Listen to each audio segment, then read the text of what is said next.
man. Saka sir, uhaw sa gugma, uhaw sa tubig. Uhaw sa tubig.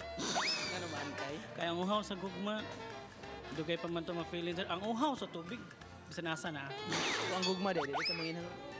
Puno na ko sa gugma sir. Tubig na lang sir. Uhaw sa gugma. Ano man kay? Kay nindot. Gugma gyud ko.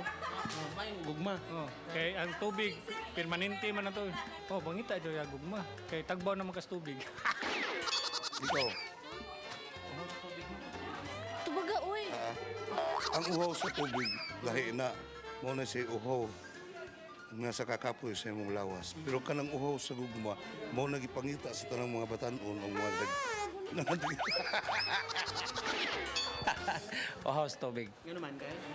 Kinahanglan na sa atong kinabuhi. Anyway, ang usa kinahanglan gyapon sa kinabuhi pero pinaka-importante jud ang tubig.